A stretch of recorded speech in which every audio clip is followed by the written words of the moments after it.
성경 말씀 누가복음 1장입니다. 누가복음 1장 39절부터인데 46절부터만 봉독합니다. 46절에서 56절. 마리아가 이르되 내 영혼이 주를 찬양하며 내 마음이 하나님 내 구주를 기뻐하였으면 그의 여종의 비천함을 돌보셨음이라. 보라, 이제 후로는 만세의 날을 복이 있다 일컬으리로다. 능하신 이가 큰 일을 내게 행하셨으니 그 이름이 거룩하시며 긍휼하심이 두려워하는 자에게 대대로 이르는도다.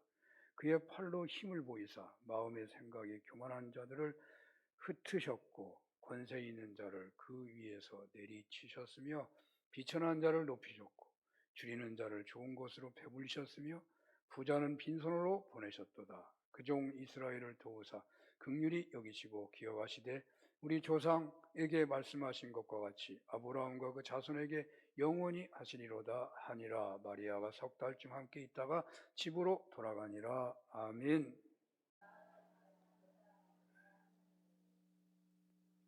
은혜 받은 자의 노래, 누가복음 1장 39절에서 56절 부문으로 주님의 말씀을 증언하겠습니다.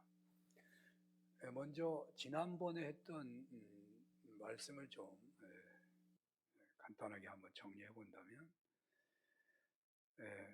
마리아가 성령으로 잉태될 것이라고 하는 가브리엘 천사의 소식을 들었을 때 너무 두려운 가운데 이렇게 말하죠.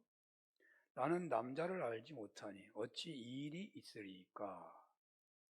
그러자 천사가 이렇게 대답합니다. 대저 하나님의 모든 말씀은 능하지 못하심이 없느니라. 그러자 동정녀로 임신하여 아기를 낳게 되면 돌에 맞아 죽을 수도 있고 평생 과부로 살 수도 있는 그런 심각한 두려움이 문제에 놓여 있는데도 불구하고 어떻게 그 입술이 열렸는지 궁금하기도 할 정도로 마리아는 주의 여종이오니 말씀대로 내게 이루어지이다 그렇게 고백을 했고 천사가 떠나갔다고 성경은 말하고 있죠. 자, 천사가 떠나갔죠. 그 순간 마리아는 이제 어떻게 되죠? 일상으로 돌아오는 것입니다. 천사와 대화하고 있었던 순간이 그 시간이 얼마만큼인지 알 수는 없지만 그 시간이 뭐 하루 종일이었는지 몇 시간이었는지 몇 분이었는지 여러분 정말 놀라운 만남을 가졌다면 그 만남이 시간으로 계산이 잘 안 되잖아요. 그 정확한 시간을 알 수가 없어요. 그러나 뭐 하루 종일은 아닐 것 같아요. 하여튼 몇 분인 10분 정도인지 하여튼 그렇게 만났단 말이죠. 마리아로서는 하나님이 보낸 천사를 대면했기 때문에 그 순간은 이 세상에 있는 자리가 아니었을 겁니다. 그런데 그 짧은 시간이 지나자 천사가 떠나고 바로 천사를 만나기 전으로 돌아갔죠. 마리아가 하나님의 천사 중에서 매우 지위가 높은 천사예요. 미가엘 천사, 가브리엘 천사, 누가 높은지 정확하게는 모른다 하더라고. 어떤 사람은 가브리엘이 더 높다라는 말도 있고 미가엘이 천사장이다 뭐 이런 얘기도 있는데 어쨌든 가브리엘 천사, 하나님의 말씀을 특별하게 직접 전하게 될 때 가브리엘 천사가 나타나거든요. 그러니까 하나님 앞에 선거와 거의 다를 바가 없는 그런 현장에 놓여 있었던 것이죠. 그러니까 마리아는 하나님을 직접 면대하는 것과 같은 두려움에 빠져 있었을 것입니다. 그런데 천사가 떠나자 바로 일상으로 돌아오는 거잖아요. 천사와 독대할 때는 대저 하나님의 모든 말씀은 능하지 못함이 없느니라고 믿었고 주의 여종이 말씀하신 대로 이루어지이다라고 대답을 했지만 일상으로 돌아온 마리아는 아무리 주변을 돌아보아도 천사와 만나기 전과 똑같은 것이죠. 얼굴을 만져봐도 똑같고 배를 만져봐도 똑같고 밖에 나가보아도 조금 전에 보았던 산이고 나무고 짐승이고 다 똑같습니다. 땅을 짚어보아도 손을 들어봐도, 몸을 꼬집어 보아도, 눈을 감았다 떴다 해도 이전하고 똑같습니다.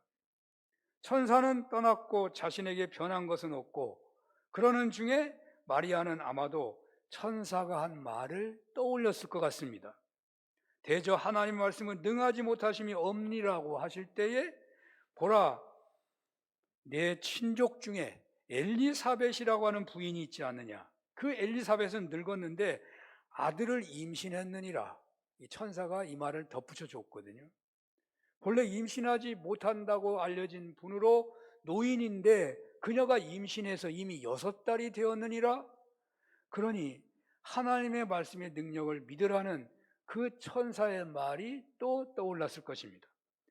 마리아가 이렇게 다 똑같은데 말씀이 떠오르니까 마리아가 어떻게 했겠습니까? 39절에서 42절 볼까요? 한번 읽어보겠습니다. 시작.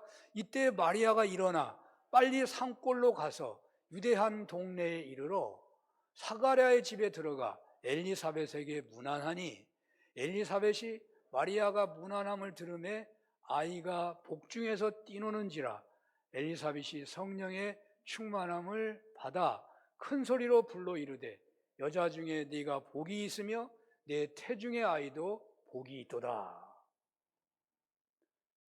천사를 만났을 때 그 특이한 현실에서 일상으로 돌아온 마리아는 가브리엘 천사의 수태고지를 품에 품고서 엘리사벳을 찾게 되는 것입니다.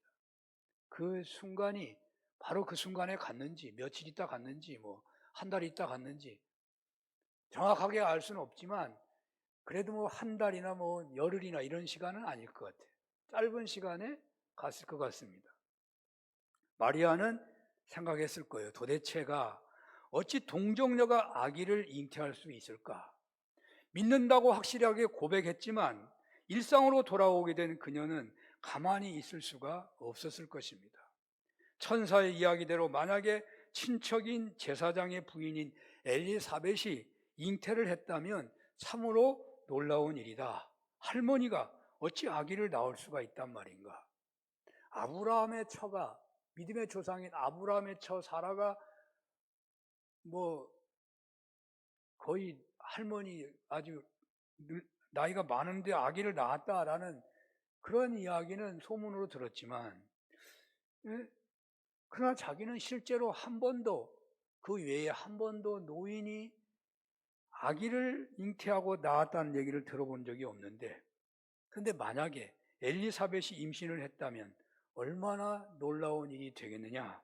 만약에 그렇다면 내가 믿는다고 고백했고 지금도 믿고 있다고 하겠지만, 내가 동정녀로서 아기를 잉태하여 낳게 된다는 사실도 더욱 분명해지지 않겠느냐.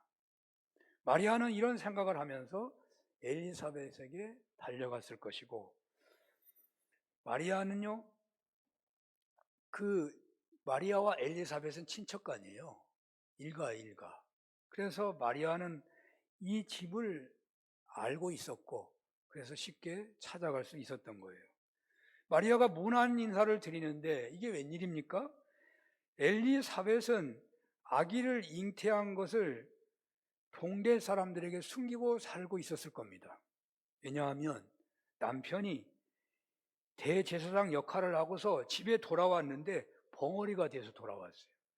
대제사장 역할을 하다가 죽어가는 대제사장이 있곤 하거든요. 대제사장은 돌아가면서 하거든요. 그래서 그 역할을 하러 들어갔는데 사가랴가 벙어리 돼갖고 나오니까 사람들에게 쉬쉬할 거 아니에요. 아무 말도 하지 않아요. 벙어리라고 됐다 하면 얼마나 욕을 먹겠어요. 무슨 죄를 져가지고 벙어리가 됐냐고. 그러니까 아무 말도 하지 않아. 말을 안 하면 벙어리인지 아닌지 누가 어떻게 알아. 걸어다니는데 아무 이상이 없으니까. 말만 못하는 거지. 그러니까 숨어 살듯이 살고 있는 거예요. 그런데 아기를 또 임신했단 말이에요. 그게 얼마나 놀라운 일이에요. 그냥 더욱더 아무 말도 안 하고 아무도 안 만나고 그냥 조용하게 그렇게 숨어 살고 있는데, 아니 마리아가 찾아오니까 얼마나 놀라웠겠어요. 숨어 사는 누가 찾아오면 안 놀라요?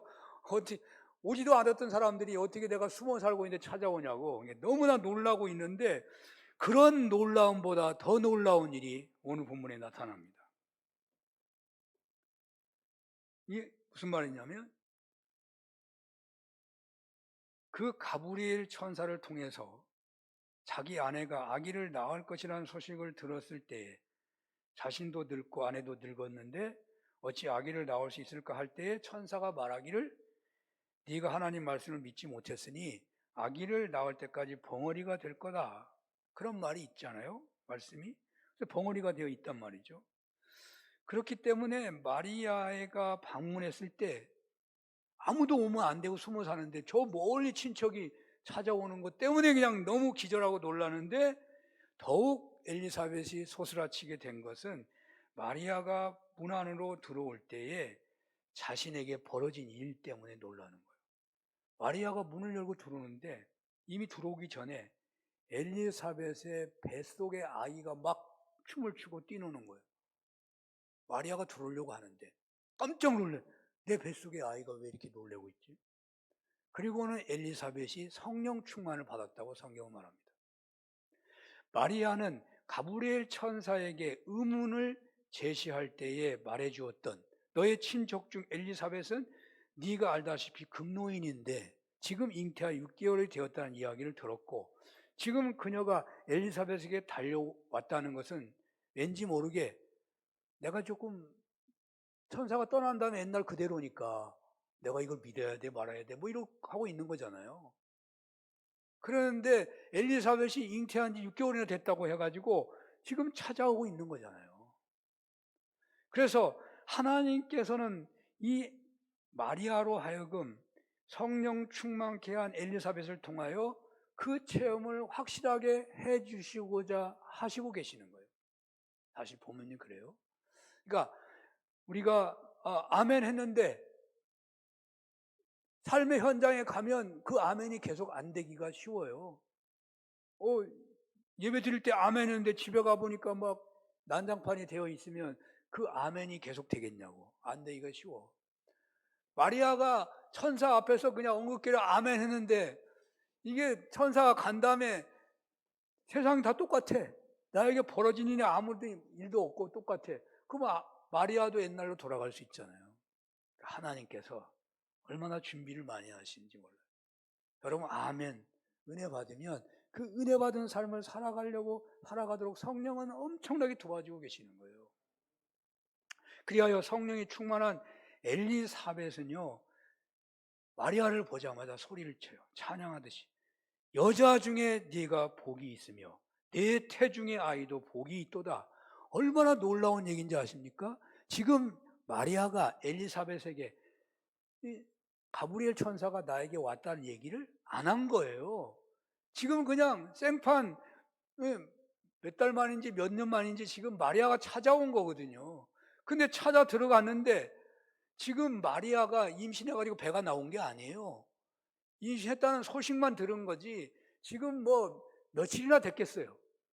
그러니까 어느 누구도 그 임신을 알 수가 없는 건데 아무하게도 말을 하지 않았는데 마리아도 속이고 있어야 돼요. 말하면 안 돼요. 임신했다는 말하는 순간에 큰일이 벌어지니까. 그래서 자기가 숨기고 있어야 되는 건데 그리고 숨기고 왔는데 보자마자 뭐라 그래요? 네가 여자 중에 복이 있으며 내 태중의 아이도 복이 있다. 이 얼마나 놀라운 일이에요. 기절할 일이지 기절할 일이지. 성령으로 잉태될 것이라는 천사의 고지를 들었지만 마리아는 일상으로 돌아와 긴가민가 했을 것입니다. 그런 일이 벌어질 수 있겠는가? 그냥 지나가는 얘기 아닌가? 혹 내가 무엇을 잘못 본 것 아닌가? 그래서 엘리사벳을 찾은 것인데 세상에 마치 그냥 문을 들어가기 직전인데도 성령께서 알고 계시고 성령의 감동을 받은 엘리사벳이 그 사실을 드러내고 있으니 기절할 일이죠. 엘리사벳은 성령으로 잉태한 마리아에게 경배하고 있어요. 아직 태어나지 않은 아기는 경배 대상이라 하기 어려워서인지 오늘 본문은 그 경배를 이렇게 쓰고 있습니다. 43절에서 45절 볼까요? 내 주의 어머니가 내게 나오니 이 어찌된 일인가? 보라, 내 문안하는 소리가 내 귀에 들릴 때에 아기가 내 복중에서 기쁨으로 뛰놀았도다. 주께서 하신 말씀이 반드시 이루어지리라고 믿은 그 여자에게 복이 있도다. 어마어마한, 아무리 마리아가 아멘하고 했다고, 그런데 현실로 돌아와서 의심하고 흔들렸는데 이 말씀을 체험했다고 할 때 어떤 여자라도 아멘하지 않을 수 있을까요? 마리아를 마리아 되게 하시는 놀라운 일이 벌어지고 있습니다. 그렇습니다. 엘리사벳에게 달려온 마리아는 이제 확실하게 자신이 받은 은혜가 무엇인지를 더욱 확고하게 믿게 되는 것이죠. 가브리엘 천사에게 들은 말씀대로 더욱 확실하게 동력녀로서 그리스도를 잉태하게 되었다는 것을 확실하게 체험하게 되는 것입니다. 그 순간 마리아는 아마도 소스라 쳤을 뻔했을 거예요. 아마 소스라 쳤겠죠. 천사 앞에서도 그러했지만 일상으로 돌아온 현실에서 바로 그와 동등한 체험을 하기에 이른 것입니다. 천사 앞에서야 엉겁결에 그냥 체험했는데 천사 떠나고 나서 엘리사벳 앞에서 또 한 번 하나님의 임재를 체험하는 거잖아요. 태안에 있는 세례 요한이 태안에 있는 예수님을 경배하는 것과 같은 놀라운 사건. 오늘 본문이 그렇게 말해요. 임신한지도 모르고 온 마리아를 보고서 마리아가 문 앞에 와 있는데 엘리사벳의 복중에 있는 아이가 춤추고 있다니까. 그러니까 태안에 있는 아이 세례 요한이 예수님이 태안에 있는 예수님을 경배하는 것 같은 느낌을 오늘 본문에서 볼 수 있는 거죠. 일상으로 돌아온 마리아가 의심의 생각을 키워갈 수 있었는데 성령께서는 바로 엘리사벳을 사용하셔서 마리아를 돕고 있으시는 거예요. 어찌 보면 성부 하나님과 성령 하나님께서 함께 합동 역사를 하고 계시고 있는 거예요. 성부 하나님께서 잉태시키셨다면 성령 하나님은 마리아로 하여금 그 아기를 믿음으로 순종하여 낳도록 마리아가 확실하게 믿도록 엘리사벳을 감동시켜서 마리아로 확실히 믿도록 이끌고 있다니까요. 여자 중에 네가 복이 있도다. 내 태중의 아이도 복이 있도다. 세상에 어떻게 자신의 임신을 말하지도 않았는데도 사실 의사도 과학이 발달해도 아직 그 사실을 정밀 검사하지 않으면 모르는 것인데 아직 마리아가 가브리엘 천사의 이야기를 엘리사벳에게 하지 않았는데 어찌 그 사실을 안단 말입니까? 또한 내 주의 어머니가 내게 나아오니 이 어찌된 일인가? 라는 말을 들었을 때, 내 주의 어머니라는 말을 들었을 때 마리아는 아마도 제정신이 아니었을 거예요. 혼비백산이었을 거예요. 그리고 바로 주께서 하신 말씀이 반드시 이루어지리라고 믿은 그 여자에게 복이 있도다 라는 찬양을 들었을 때 제 상상이에요. 주께서 하신 말씀이 반드시 이루어지리라고 믿었거든요. 마리아가 그 고백을 했어요. 근데 그 고백이 너무나 무서운 말이잖아요. 그런데 지금 그 말을 엘리사벳이 하고 있어. 그 말을 하는 순간에 마리아가 정신이 번쩍 들었을 것 같아요. 주께서 하신 말씀을 반드시 이루어지리라고 믿은 그 여자에게 복이 있도다. 그게 놀라운 일이죠. 놀라운 일. 마리아가 이제 정신이 들었습니다. 가브리엘 천사가 하나님의 모든 말씀은 능하지 못하심이 없느니라 하신 말씀을 떠올리면서 마리아는 다시 한번 고백했을 것입니다. 주의 여종이오니 말씀대로 내게 이루어지이다. 마리아는 이 놀라운 체험에 입을 다물 수가 없었고 입술이 열리는 대로 성령께서 역사하시는 대로 찬양을 올려드렸다고 하는 것이 오늘 본문의 내용입니다. 여기 마리아의 찬양은 오늘날도 진정한 하나님을 체험한 자라면 거의 대부분의 사람들이 이런 주제로 찬양하고 있거든요. 마리아의 찬양은 얼마나 놀라운지 몰라요. 뭐 배운 것도 없을 것 같고 무슨 예언자처럼 무슨 하나님 임한 것도 아닌데 이 마리아의 체험이 하나님이 직접 나타나셔서 그것을 경험한 자들이 찬양하는 주제와 똑같은 내용으로 찬양하고 있거든요. 너무 놀라운 일입니다.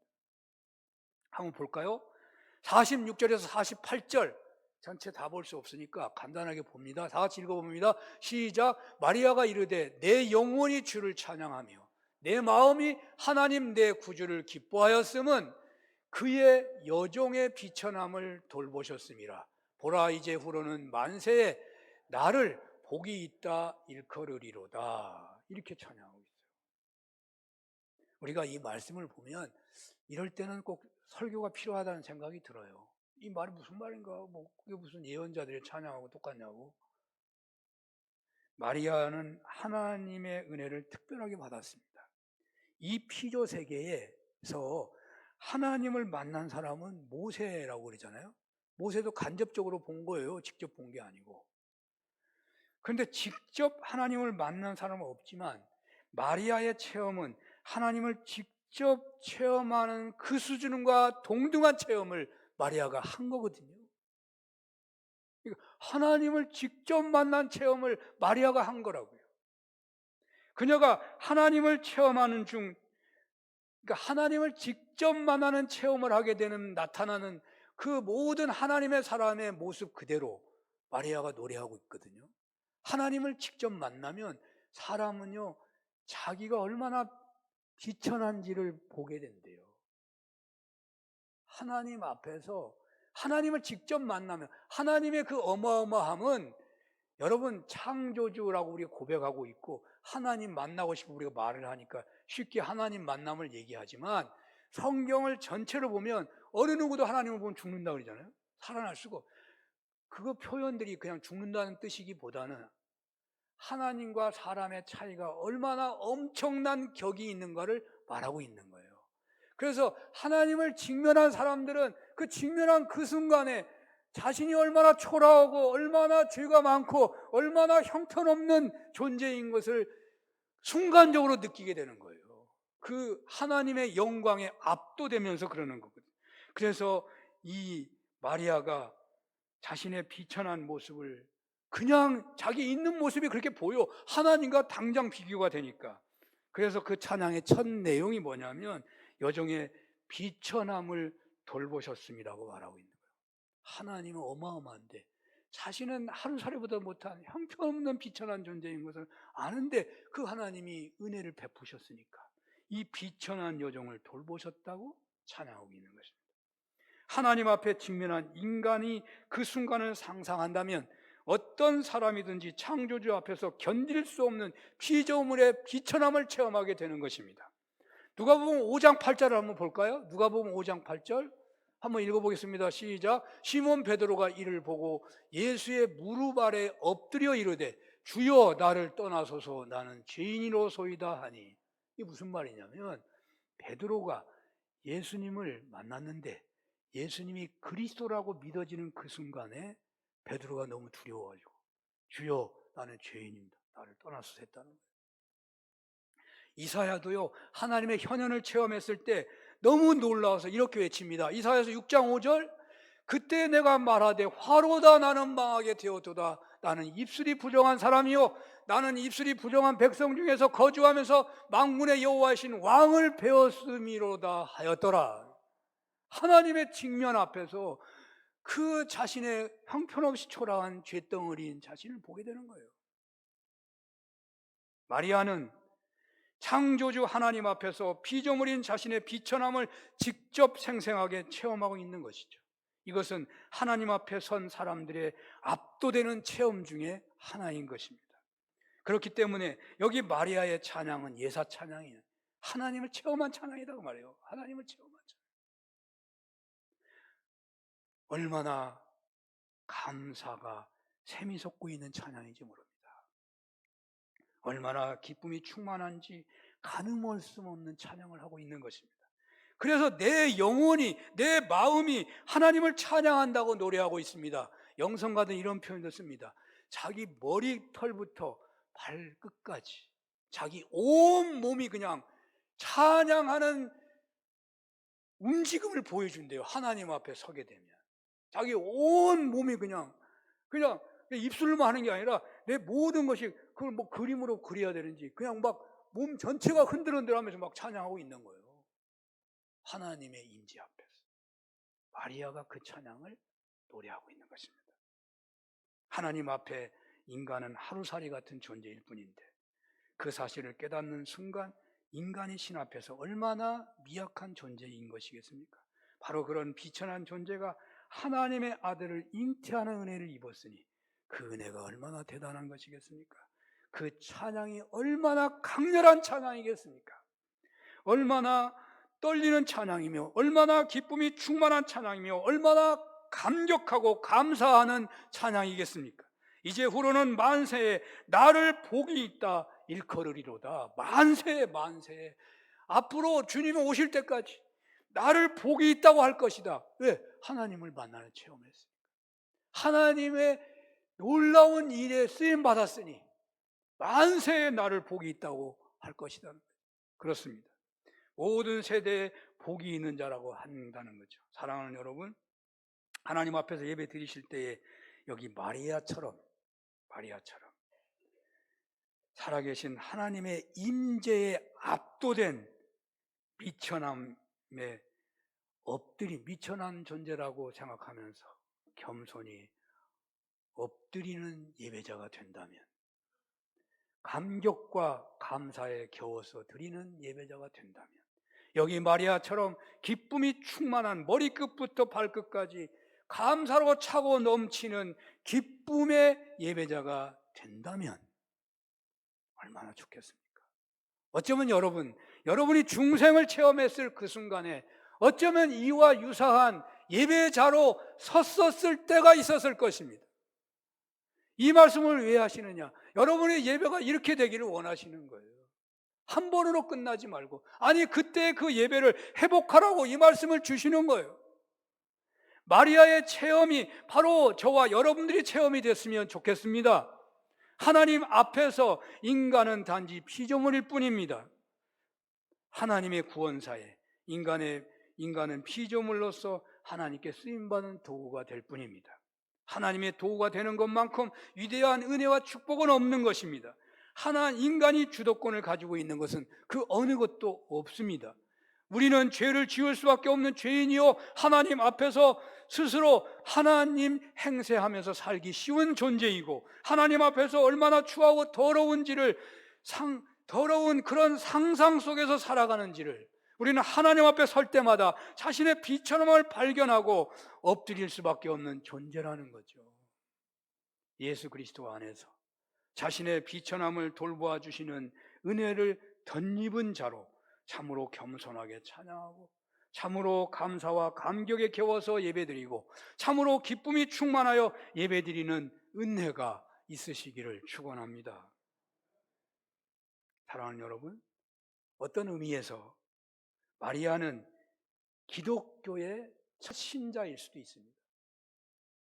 성경에 나와 있지를 않으니까, 예수님 오시기 전에 예수님을 처음으로 모셔드렸으니까 마리아는요 기독교의 첫 신자일 수 있어요.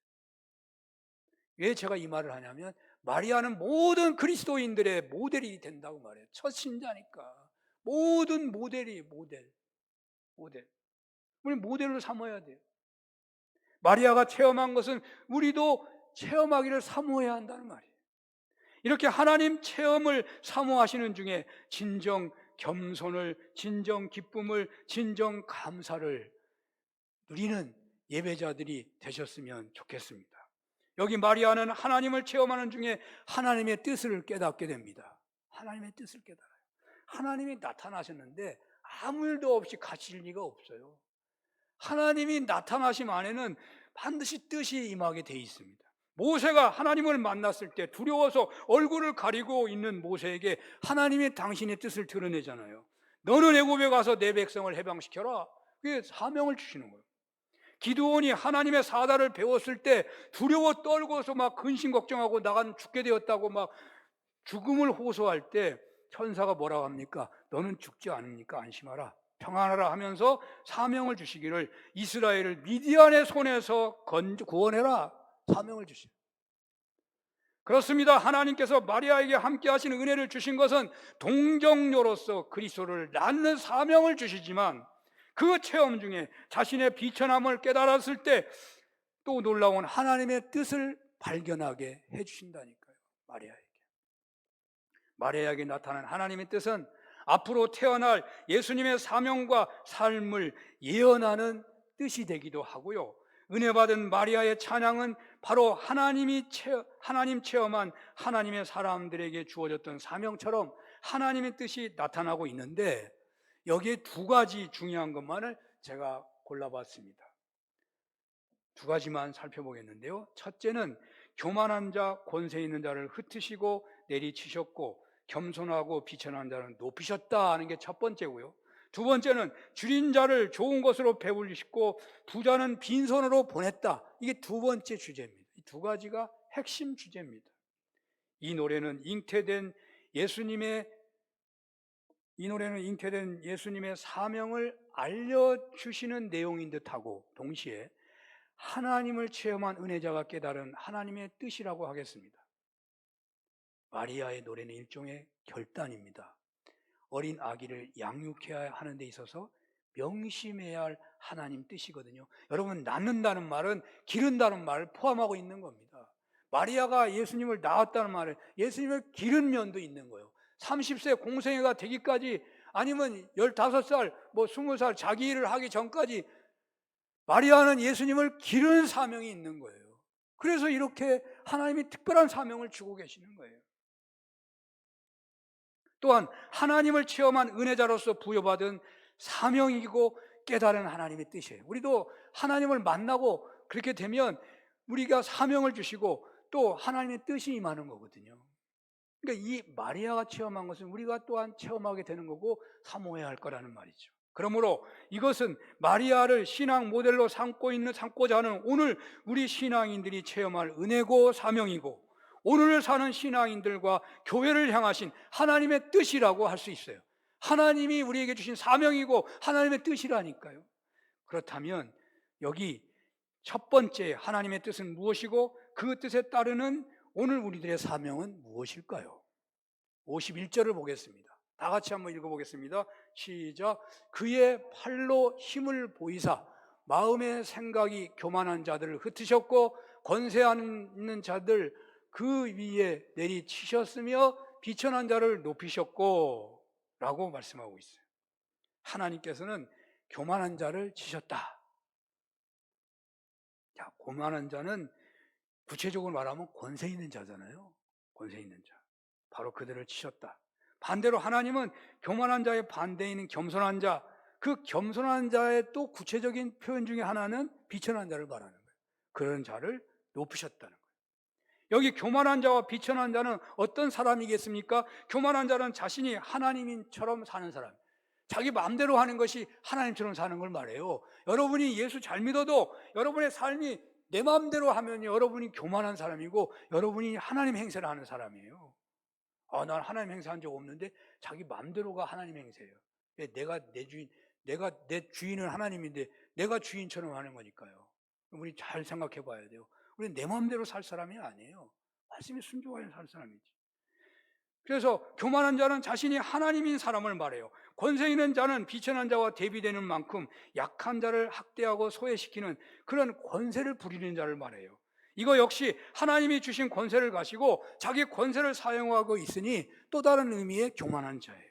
이런 사람은, 이런 인본주의자는 결단코 구원의 자리에 설 수 없다는 거예요. 하나님이 그런 자를 내치시기 때문에. 그러나 하나님 앞에서 비천한 자, 자신이 하나님 앞에 피조물인 것을 알고 진실로 하나님을 높이고 하나님이 필요하고 하나님에게 부르짖어 구원을 구하고 하나님을 의지하는 자를 하나님이 높여줘요. 또한 세상의 교만한 자들, 인본주의적인 권세를 휘두르는 자들을 내리치시고 그들 앞에 억누는 자들을 하나님은 회복시켜 준다고 그래요. 하나님 앞에서 하루살이처럼 죽어야만 되는 비천한 존재인 것을 아는 자는 하나님 앞에서 진정 겸손한 자요, 하나님의 은혜를 구하는 자요, 그리하여 하나님의 구원의 손길을 체험하게 되고 동시에 세상의 악한 권세에 눌려있는 자들에게 하나님은 그들을 회복시키는 손길로 펴시는 거예요. 자, 마리아가 체험한 하나님께서는 애굽에서 비천한 삶을 살아가고 있는 자들을 모세에게 해방시키라고 하셨던 것과 같은 마리아의 사명을, 같은 사명을 마리아에게 주시는 거예요. 거의 똑같잖아요. 또 하나님의 뜻을 드러내시는 것도 같아요. 그렇습니다. 오늘 우리의 중요한 사명은 모세에게 부여된 사명과 연결이 되고, 그리고 십자가에서 온 인류를 모든 죄에서 해방시키셨던 주님의 사명과도 연결이 되는 것입니다. 스스로 하나님처럼 행세하는 교만의 죄로 인하여 나타나는 모든 억압과 잘못된 권력에서 해방시키라는 거거든요. 구원하라는 말이에요. 이것을 오늘 교회 내에서 좁게 해석해 본다면, 좁은 의미로 해석한다면 물에 빠진 영혼을 건져내라는 말이죠. 한국 교회는 좁은 의미로만 해석을 해요. 세상에 억압한 자들, 억눌린 자들도 해방하라는 말도 포함되어 있는 거예요. 사랑하는 여러분, 주님께서는 우리들에게 마리아의 노래를 말씀하고 있습니다. 마리아의 노래가 우리의 노래가 되기를 원하시고 계십니다. 마리아와 같은 그런 체험과 은혜를 사모하라고 하십니다. 그리하여 구원의 노래, 해방의 노래를 부르시고 전도의 노래를 부르라고 하시는 겁니다. 이게 전도거든요. 해방이 넓게 말하면 해방이고 좁게 말하면 구원이거든요. 전도의 노래거든요. 자, 두 번째로 나타난 의미는 뭘까요? 53절에 나타나는데요. 이제 다 끝났습니다. 한번 읽어보겠습니다. 시작. 줄이는 자를 좋은 것으로 배불리셨으며 부자는 빈손으로 보내셨도다. 그렇습니다. 예수님의 사명은 줄인 자를 좋은 것으로 배불리셨고 부자는 빈손으로 보냈다는 것입니다. 자, 이것은요, 초대교회 사명이었고 신앙인들의 사명입니다. 신앙인들과 교회의 가장 중요한 사명은 가난한 자를 구제하는 거라고 할 수 있어요. 아까 그것은 전도하는 거지만, 자유를 주는 거지만, 여기는 구제하는 얘기를 하고 있어요. 자, 그런데 오늘 본문 단순하지 않아요. 가난한 자를 구제하라고만 돼 있지 않고 가난한 자를 좋은 곳으로 배불리고 부자는 빈손으로 보냈다는 거예요. 강제성이 있어 보입니다. 오늘날 유럽의 사회주의 색채가 강한 복지 시스템 같은 느낌을, 똑같지는 않겠지만 느낌이 들어요. 부자들로 하여금 돈을 많이 벌어서 힘을 가진 가난한 자를 구제하며 선행을 하라라는 차원에만 머무른 게 아니라 부를 가진 자와 가난한 자와 평등한 삶을 말하고 있어요. 균등 있게 살라는 것입니다. 자, 이것은 그러면 있을 수도 없는 일이냐? 아니에요. 초대교회 성령이 충만할 때 초대교회에서 실현된 겁니다. 초대교회 현장이 바로 이 말씀하고 그대로 이루어진 것입니다. 사랑하는 여러분, 오늘 주님께서는 우리에게 이 마리아와 같은 체험을 통해서 하나님을 모르고 하나님을 적대하는 고만한 자들에게 억압받고 있는 자들을 해방시키고 구원하라고, 그리고 또 하나는 구제하라고 그렇게 말씀하고 있어요. 쉽게 말하면 구제하면서 복음을 전하라. 이건 좁은 의미죠. 은혜 받은 자의 노래는 바로 이런 노래를 하고 있는 겁니다. 마리아가 이 노래를 부르고 있어요. 너무나 감동이 돼가지고 복음을 전하고 구제하라는. 은혜 받은 자의 사명은 바로 이런 사명이 있는 것입니다. 구제의 삶을 사셔야 하고 더 좋은 구제의 사회, 즉 성령 충만한 초대교회 공동체를 세워가라고 오늘 우리 교회에 말씀하고 있는 것입니다. 이런 은혜가 있으시기를 축원합니다. 기도하겠습니다. 마리아의 은혜가 우리의 은혜요, 우리의 노래요, 우리 교회의 사명이 되게 하여 주옵소서. 예수님 이름으로 기도합니다. 아멘.